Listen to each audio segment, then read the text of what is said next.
Salut, c'est Rebecca. Aujourd'hui, j'aimerais vous donner une astuce toute simple pour que vous puissiez créer rapidement votre monde imaginaire. On a vu que c'était parfois quelque chose qui était compliqué parce que c'était un petit peu long, parce qu'il y avait plein de choses à mettre en place, plein de choses auxquelles réfléchir.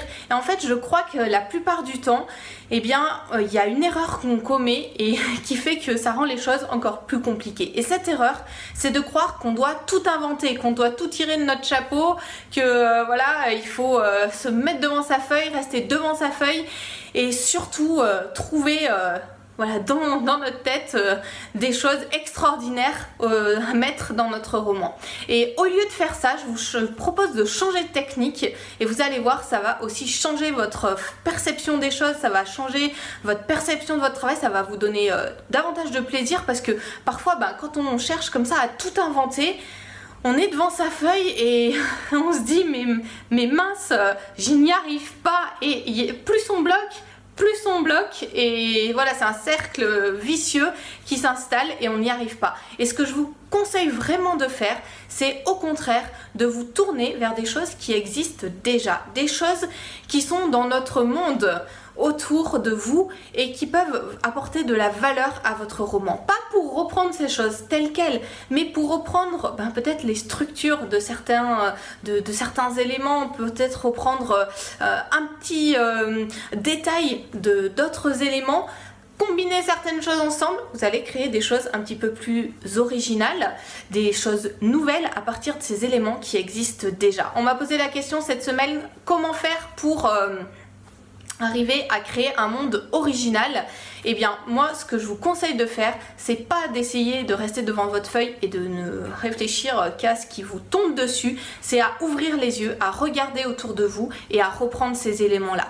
Plein de fois, il y a des paysages, il y a des coutumes de certaines civilisations, il y a des choses comme ça qui m'ont marqué et que j'ai repris dans mes romans. Je les ai repris à ma façon, je les ai repris avec mes émotions à moi, donc ça les rend nouvelles aussi aux yeux du lecteur. Et c'est vraiment important pour arriver à avancer dans votre roman, à avancer rapidement, de réutiliser ça. Par exemple, si vous avez besoin de créer une ville, pourquoi ne pas reprendre la structure d'une ville qui existe? Et simplement, une fois que vous avez cette structure de base, vous êtes libre de faire quelques petites modifications qui vous permettront de coller mieux à votre roman. Mais vous avez déjà la base, donc ça vous demande moins d'efforts, moins de travail, plus de plaisir, et vous arrivez à créer des choses nouvelles et des choses originales avec ça.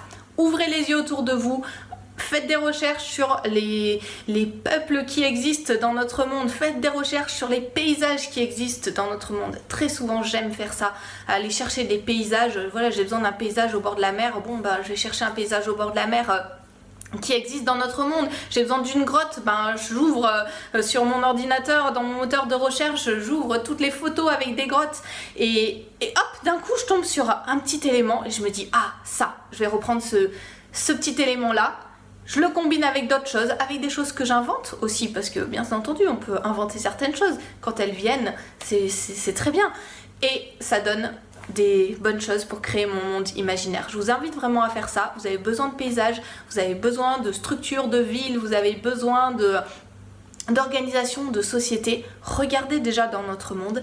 Combinez ça avec votre imagination spontanée, avec votre créativité, faites-vous confiance et surtout prenez du plaisir dans ce que vous faites. Voilà une petite astuce pour avancer rapidement dans la création de votre monde imaginaire. Je vous rappelle que pour aller plus loin, vous pouvez télécharger encore à prix préférentiel la formation de la semaine, 5 étapes pour créer un monde inoubliable aux yeux du lecteur. Je vous mets le lien dans la description de cette vidéo. Il s'agit d'une formation audio de 5 modules où on reprend étape après étape chacun des points clés de la création d'un monde imaginaire pour que vous ayez rapidement entre les mains de la matière pour avancer dans votre roman, pour rendre un monde vivant aux yeux du lecteur. Et surtout voilà, être passionné aussi par ce que vous faites. On se retrouve tout de suite avec cette formation, aussi bientôt pour d'autres conseils en vidéo.